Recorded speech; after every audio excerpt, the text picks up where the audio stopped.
A poor mechanic found a girl bleeding in his garage. What happened next changed his life forever. "You call this fixed? The damn thing still makes that whining noise." The man's voice was sharp, slicing through the silence of the garage like a blade. Snow clung to his shoulders, melting and dripping onto the oil-stained floor. Carlos stood beside the open hood of a dusty 2009 Dodge Caravan, hands black with grease, his breath misting in the freezing air. He exhaled slowly before speaking, his voice calm but firm. "That whining is your power steering pump. I told you last week it needed replacement. You said to wait." The man huffed, shaking his head with exaggerated frustration. "You mechanics are all the same, just looking for ways to squeeze out a few extra bucks. I paid you to fix the noise." Carlos wiped his hands on a rag, then walked over to the counter and opened a drawer. He pulled out the invoice and slid it across. "You paid for a timing belt change. I did that. Your engine's not knocking anymore. The pump's another issue." The man glanced at the paper, then rolled his eyes. "Fine. Just make sure it runs. I got kids to pick up." Carlos nodded once, quietly, while the man grumbled his way out the door. The old bell above the frame jingled half-heartedly before silence reclaimed the garage. Outside, snow was falling in heavy sheets, the streetlights casting long shadows through the white. The storm had come in fast, one of those Michigan blizzards that swallowed the city whole in a matter of hours. Carlos reached over to shut off the shop lights. Only the warm hum of a portable heater remained. He moved to lock the front door but stopped. Someone, was lying just beyond the edge of the garage awning, half buried in the snow. He stepped closer, heart thudding. A girl, young. Her coat was torn and soaked through. Blood stained the snow around her shoulder and one side of her face. Her legs were curled under her, as if she had collapsed mid-run. Carlos dropped to his knees beside her. "Miss?" His voice cracked with urgency. No response. He touched her arm, ice cold. Her pulse was faint but steady. Instinct kicked in. He slid one arm beneath her back, the other under her knees, and lifted her into his chest. She was lighter than he expected, fragile in a way that unsettled him. Her head lolled to the side as he carried her into the warmth of the garage. He laid her on the old leather couch near the heater, quickly moving to grab his first aid kit from the tool shelf. The cut on her temple was long, but not deep. More troubling was the gash in her left side, jagged, maybe from glass or metal. Her breathing was shallow, her skin pale as frost. Carlos cleaned the wounds, wrapping them carefully. He covered her in 2 blankets, then tried the landline. Dead. The storm must have taken down the lines. He reached for his old cell phone. No signal. "Damn it," he muttered, then looked back at her. Her lips moved faintly. He leaned in. No hospital," she whispered. "Please." He blinked. Her eyes were barely open, but there was fear in them, real, raw fear. "All right," he said, lowering his voice. "No hospital. Just breathe. You're safe now." She passed out again. Carlos ran a damp cloth over her forehead, then placed a warm water bottle by her hands. He used a space heater to gently warm the air around her, but kept it at a safe distance. Minutes stretched into hours. Carlos stayed by her side, checking her pulse, adjusting the bandages, adding another blanket. He brewed black tea and tried spooning a few drops into her mouth when she stirred. He didn't wake. He didn't ask himself why he was doing this. He had no reason to. The moment he saw her lying in the snow, broken and bleeding, his decision was made. Not because it was heroic, not because he was bored or lonely, but because something in him, something old and stubborn and quietly aching, knew it was the only right thing left in a world that too often forgot how to care. Outside, the wind screamed against the garage doors, but inside there was warmth. A girl slept, wounded and afraid. A man kept watch, hands still stained with oil but now working toward something far more delicate than machines. As midnight approached, Carlos settled into the armchair across from the couch, arms crossed, jaw tight. He stared at the soft rise and fall of her chest. Whoever she was, wherever she had come from, it no longer mattered. She had found his garage, and now she was his responsibility. Anna woke slowly, like a diver surfacing from deep water. The soft buzz of an old heater, the scent of engine grease mixed with something warm, chicken broth maybe, filled her senses before her eyes even opened. When they did, she found herself staring at a cracked ceiling and the faint glow of morning behind frosted windows. She sat up abruptly, pain shooting through her side, and gasped. Her arms flailed, reaching for something, anything, until a calm voice met her panic. "Easy," Carlos said from across the room. He stood near a workbench, holding a steaming mug. "You are safe here." She blinked at him, unsure. Where am I?" "My garage," he answered. "You were hurt. Found you outside 2 nights ago. Snowstorm. You remember anything?" Anna looked down at the bandage on her arm, then at the blanket wrapped around her legs. She shook her head slowly. "Not everything," she lied. Carlos did not press. He nodded once, placed the mug on a nearby crate, and returned to his work in silence. Over the next few days, Anna moved like a shadow, quiet, reserved, watching everything. She never gave a full name. When asked where she was from, she mumbled something about upstate. But Carlos, true to the nature he had shown since the first moment, never asked more than she was ready to give. He fed her simple meals, stew, grilled cheese, oatmeal, and left them on the table without comment. He never hovered. When her bandages needed changing, he worked with the care of a man tuning a delicate engine, his hands gentle and precise. In return, Anna began to help around the garage. She swept the floors, organized tools, folded rags. One afternoon, she surprised Carlos by correctly identifying a worn-out alternator. "My dad taught me a little," she said, eyes downcast. Carlos smiled softly but said nothing. As the days passed, Anna began to heal, physically and otherwise. The darkness in her eyes slowly gave way to something softer. At night, she sat by the heater with a book Carlos had left on the table. During the day, she sometimes watched him work, curiosity flickering in her gaze. Once, while trying to lift a box of brake pads, she winced and stumbled. Carlos caught her elbow without a word, steadying her. She looked up at him, startled, and for a moment their eyes locked. Something passed between them, unspoken, fragile, real. "I am sorry," she murmured. I am not trying to be a burden." "You are not," he replied quietly. "People need help sometimes. That's just life." She swallowed hard. Later that night, by the weak light of the garage's only lamp, Anna finally said, "I ran away." Her voice was brittle. "From someone powerful? Someone family?" Carlos simply nodded. "I figured it was something like that." "You are not going to ask who?" she whispered. "No." She stared at him for a long time, then finally looked away. "Thank you." The snowstorm eased by the end of the week. The city beyond the garage slowly stirred again. Buses resumed their routes. Neighbors shoveled sidewalks. But inside the small workshop, time moved gently. On the 7th morning, Anna woke to find a neatly wrapped bundle at the foot of the couch.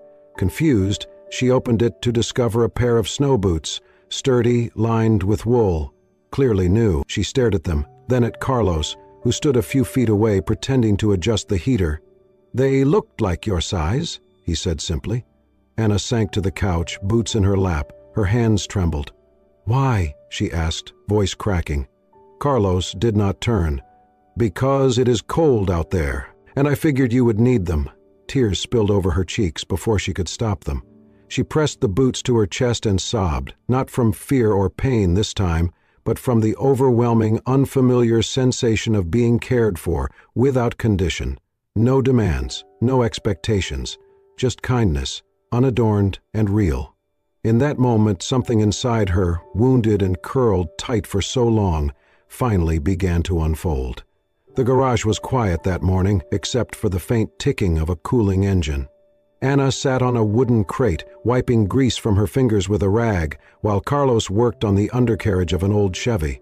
The heater buzzed in the background, and the smell of motor oil and coffee hung in the air like memory.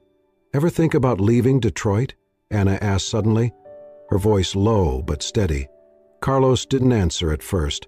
He rolled out from under the vehicle, dusted off his hands, and leaned against the workbench.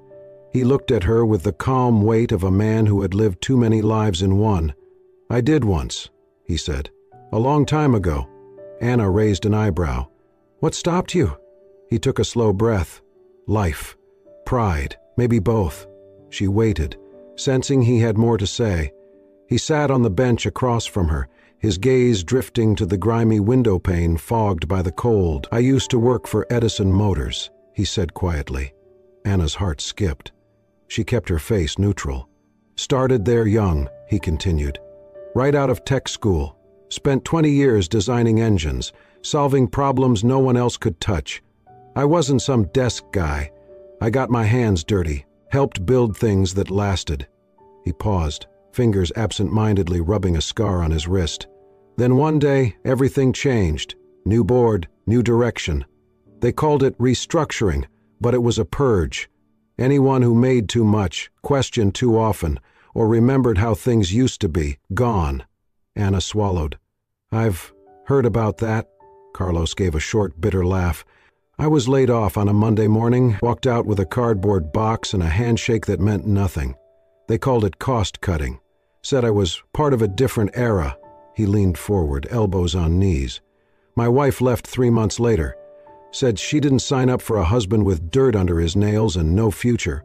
Bank took the house by Christmas. All I had left was this place. Bought it back when things were good. Kept it running because, well, something had to keep running. Anna could barely breathe. She knew exactly what he was talking about. Her uncle, the so-called visionary leader who seized control of Edison Motors, had orchestrated those cuts. Ruthless, efficient, unforgiving. And now she was sitting in the garage of one of his victims. Carlos looked at her then, as if he sensed the storm behind her silence, but his voice was still calm. I stopped believing in corporations after that, in titles, in the suits that shake your hand while slipping a knife in your back. Anna looked down at the floor. I'm sorry. He shook his head gently. Not your fault. She wanted to tell him, to say right then that the man who destroyed his life was her uncle, that she carried the bloodline of that very empire he had been cast from. But something stopped her. Maybe it was the weight in his voice, or the fragile trust that had formed between them. Maybe it was the fear of watching his kindness collapse into resentment. So she said nothing. Carlos stood and picked up a rusted gear from the workbench. He held it between his fingers, turning it slowly. You know what I learned, he said. Justice is not in boardrooms or stock reports. It's not in the hands of men with power. Anna looked up, her eyes full of questions. It's in how we treat each other, he said softly. That's the only thing that matters. She watched him for a long time after that, the silence between them growing thicker, more meaningful. In the wake of everything he had lost, Carlos had somehow held on to his humanity. To her, that was more powerful than any empire. It was a Tuesday afternoon when the stranger came. Carlos was under the hood of a battered Toyota Corolla when the bell over the garage door jingled, too soft to be one of his regular customers. He looked up and saw a tall man in a dark coat, collar turned up, face clean-shaven, eyes sharp beneath a winter cap. Afternoon, Carlos said, wiping his hands on a rag. The man nodded curtly. You the owner? Carlos nodded. I'm looking for someone, the man continued, glancing around the garage. Young woman, early 20s, brown hair. May be injured. Disappeared last week during the storm. Carlos tensed but kept his expression unreadable. Plenty of people disappear during a storm. This one's different, the man said. She's important. Family's worried. Carlos kept his tone even. You got a name? The man smiled slightly. She goes by Anna. Carlos folded the rag and set it aside. No Anna here. The man tilted his head. You sure about that? Carlos held his gaze. I'd remember someone bleeding and lost showing up at my garage. A pause. The stranger studied him, then reached into his coat and produced a card. In case you see anything. Carlos took it without looking and slipped it into his pocket. The man turned and walked out without another word. Carlos waited until he was out of sight before turning off the engine he had been working on. He walked quietly to the back room, where Anna was folding rags by the heater. She looked up at his face and froze. Someone came looking, he said softly. She went pale. Did he say my name? Carlos nodded. Anna sat down slowly, hands trembling. "I have to tell you something," she said, her voice barely more than a whisper. He waited. She looked at the floor, then back at him. "My name is Anna Reed. My grandfather was the founder of Edison Motors." Carlos's jaw clenched, but he said nothing. "My father, Jonathan Reed, was supposed to take over after my grandfather passed. He was next in line, everyone knew that. But my uncle, my father's younger brother, Daniel, he convinced the board my father wasn't mentally fit, that he needed rest, treatment. Within weeks he was pushed out." Carlos leaned against the doorframe, arms crossed. Anna kept going, the words coming faster now. "They said it was temporary, but it wasn't. My father was confined. I could visit him, but only under supervision. It felt like a prison." She swallowed hard, her eyes filling. "Then a few weeks ago, I found something. Financial records, buried in an encrypted server. Massive fraud. My uncle's been funneling money through shell companies. I printed what I could, but he found out, and I ran." Carlos exhaled slowly, the air leaving his lungs like a tire deflating. "I did not know where to go," Anna continued, "but I remembered my grandfather talking about a man, a brilliant engineer, someone who helped build the first engines for the Eclipse line, a man named Carlos Ramirez. He said you had integrity, that you were one of the good ones." Carlos looked away, staring at a dent in the steel wall. "I never meant to lie to you," she said, her voice breaking. "I was scared. I still am."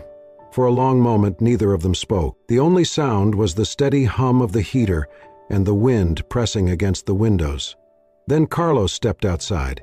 He stood in the cold for nearly a full minute, snowflakes melting on his shoulders, breath rising like steam.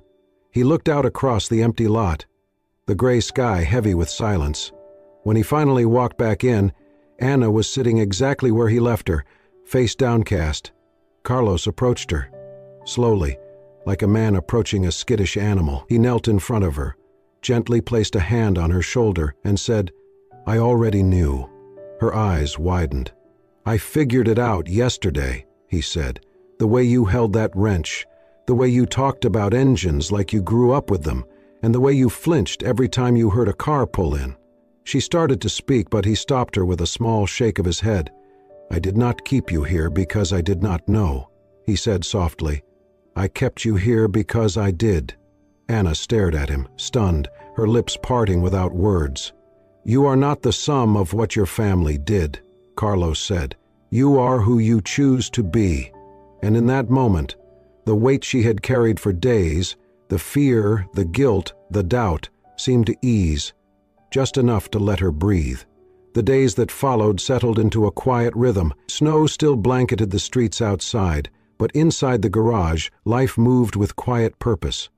Carlos began to teach Anna more about cars, not just the basics, but the subtle art of understanding how a machine speaks when something is wrong. "This sound," he said one morning, tilting his ear toward the rumbling engine of an old Ford.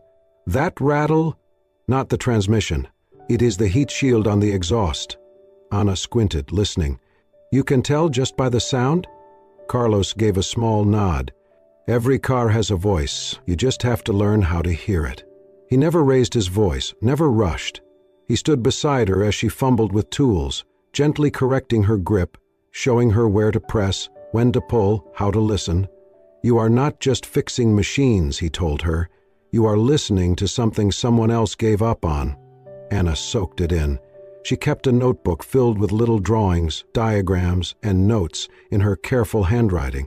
But at night, after dinner, she wrote something else, pages filled with reflections, hopes, fragments of healing. "He does not talk much, but I feel safe when he is near.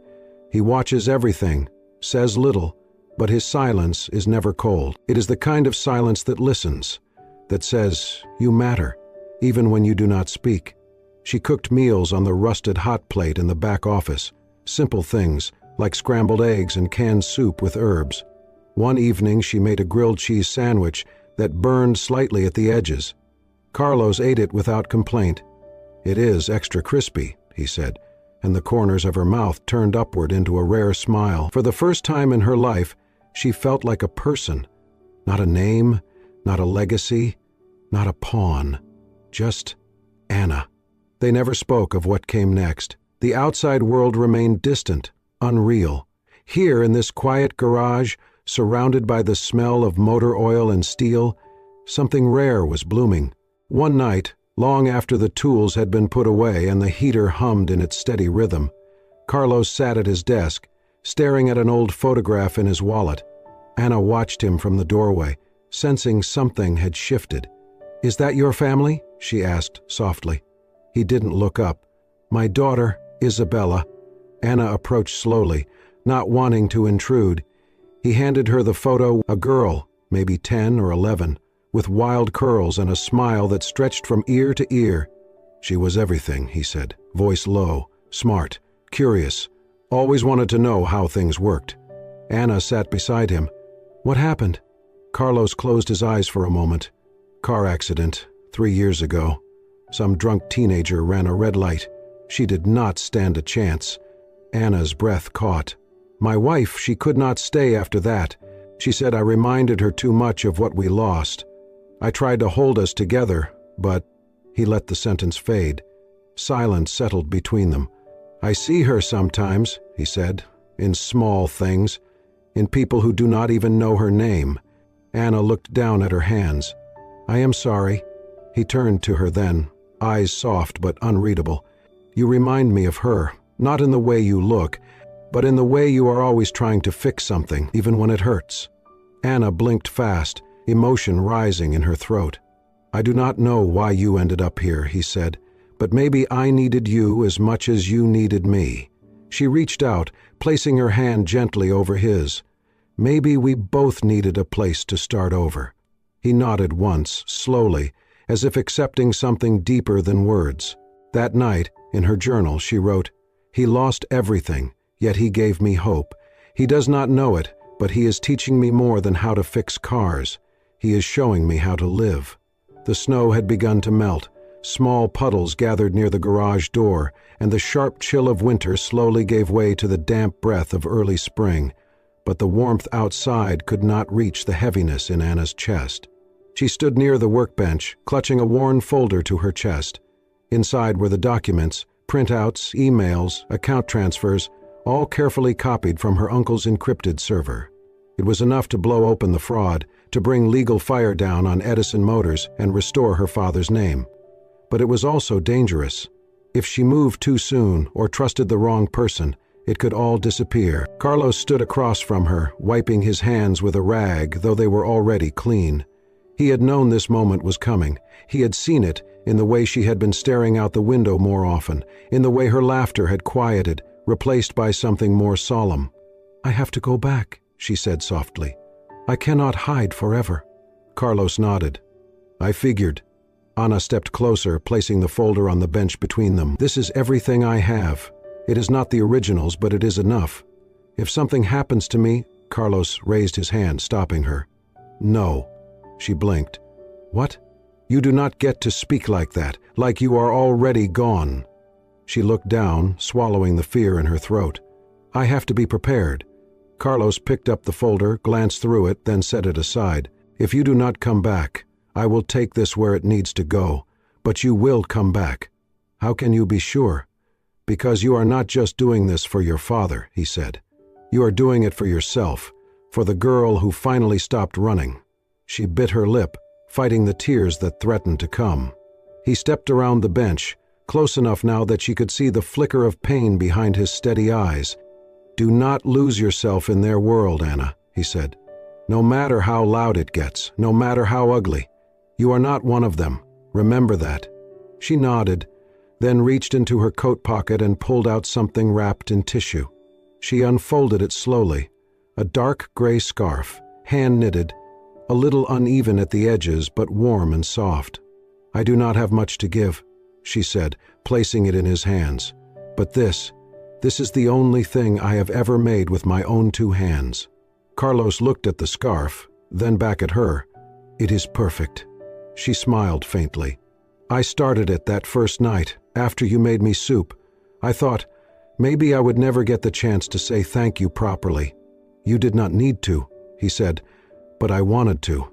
She adjusted her coat, buttoned it slowly. I should go before it gets dark. He followed her to the door. Outside, the air was crisp but clear, the sky tinged with orange from the setting sun. Her car, a modest rental, waited at the edge of the lot.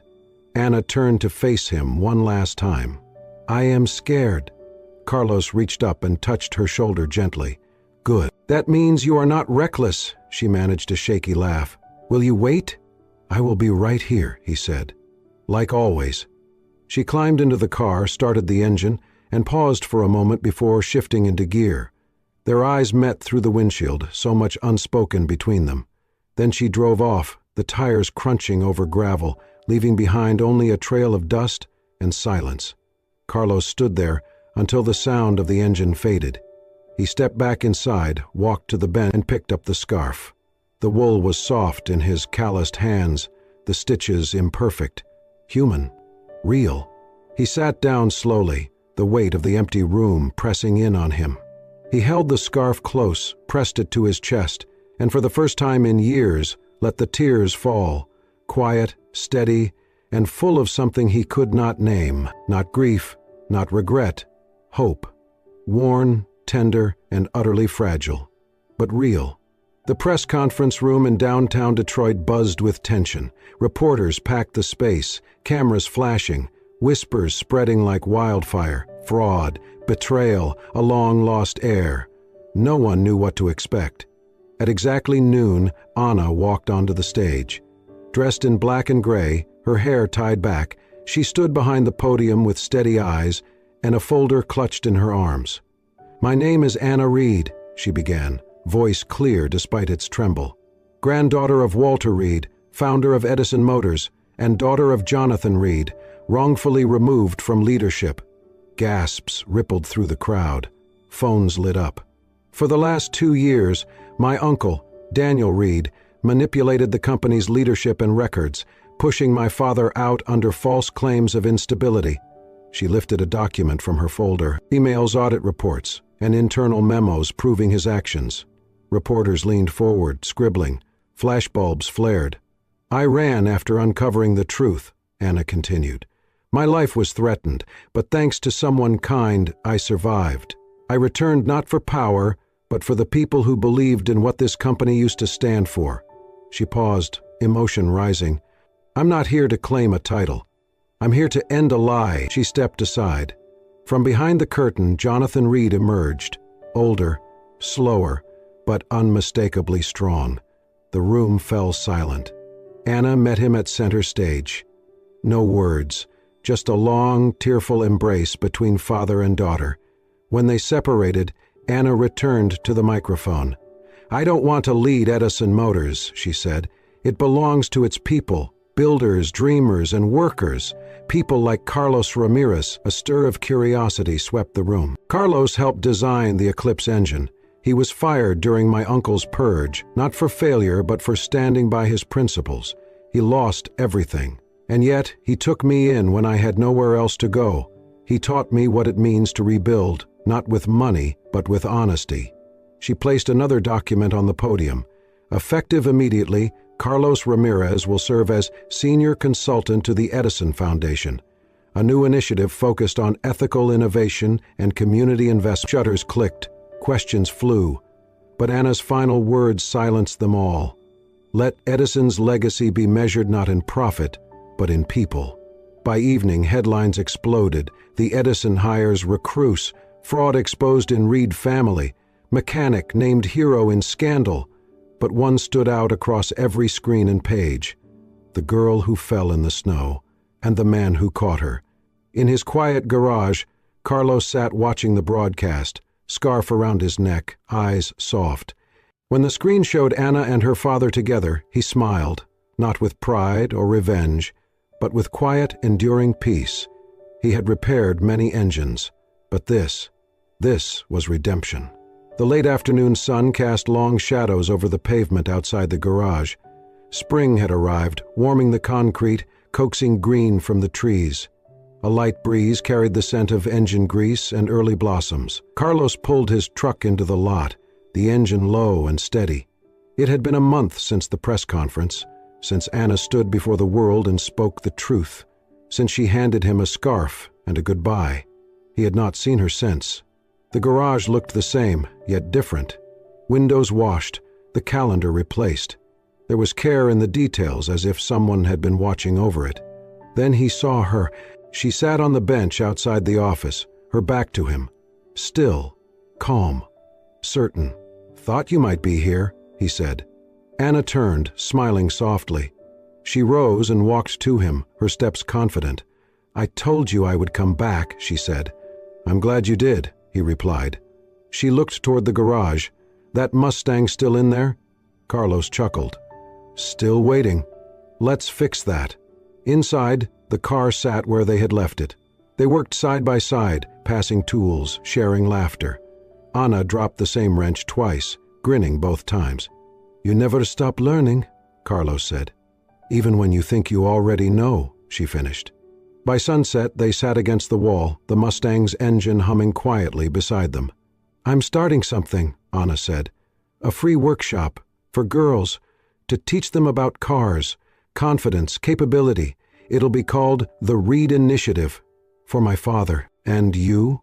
Carlos didn't speak right away. Then he reached into his pocket and handed her a folded paper. She opened it, reading in silence. "Director?"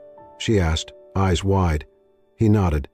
"A new tech center, approved by the Edison Foundation, for vets, workers needing a second chance. What's it called?" "The Jonathan Reed Center for Innovation." She blinked quickly, her voice soft. He would be proud. Carlos looked at her with quiet warmth. "So will they of you." That night, after she left with a promise to return in the morning, Carlos wandered the garage. He stopped at the wall where Isabella's photo once hung. He placed a new one beside it. Anna, beside the Mustang, grease on her face, eyes alive. He stepped back, letting memory and hope stand side by side. Then, in the silence, he whispered to the room, the past, and the girl who saved him, too. Sometimes, people come into your life not to change you, but to remind you who you were when you still believed in kindness. And for the first time in years, Carlos Ramirez smiled. Thank you for watching this emotional journey of healing, redemption, and unexpected love. If this story touched your heart, reminded you of the beauty of kindness, or made you believe again in second chances, then it did exactly what it was meant to do. At Soul Stirring Stories, we share powerful tales like this one, real or inspired by life, that bring light to the darkest corners of the human experience, stories that warm your heart, make you think, and sometimes make you cry in the best way. If you believe in the power of compassion, resilience, and human connection, be sure to subscribe to Soul Stirring Stories and hit the bell icon so you never miss a story that could change your day or even your life. Until next time, stay kind, stay hopeful, and remember, some stories don't just entertain, they heal.